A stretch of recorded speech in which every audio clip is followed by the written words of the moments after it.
घाना के जंगल के हृदय में एक शानदार शेर एक ऊंचे पेड़ के शांत छत्र के नीचे सोता है। पास ही पक्षियों की आवाज हवा में गूंजती है, जैसे नन्हा चूहा चीकू मासूमियत से अटखेलियां करता है। अपनी चंचल उमंग में चीकू अनजाने में शेर के विशाल रूप पर चढ़ना शुरू कर देता है। खतरे से बेखबर चीकू अपनी चढ़ाई जारी रखता है, सोते हुए विशालकाय पर आगे बढ़ता जाता है। घाना जंगल के हृदय में केसरी की नींद हिंसक रूप से टूट जाती है। उसकी आंखें आदिम क्रोध से चमकती हैं। ऐसा लगता है कि हवा भी केसरी की क्रोधित दृष्टि की तीव्रता से कंपन करती है। केसरी की आवाज पेड़ों से गूंजती है, एक सवाल झुंझलाहट से भरा हुआ, तुम मेरी नींद क्यों खराब कर रहे हो? छोटे चूहे, एक छोटी कांपती हुई आवाज विनम्रता और कृतज्ञता से जवाब देती है।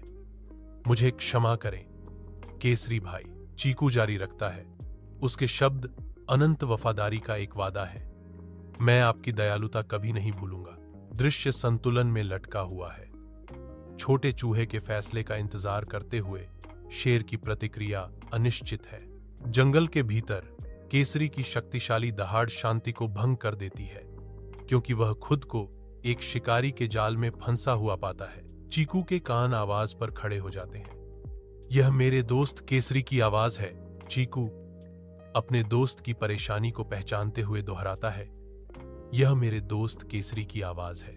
चिक्कू की मदद से विनम्र होकर केसरी ने घोषणा की, आज तुमने साबित कर दिया है कि छोटे दोस्त भी उपयोगी हो सकते हैं।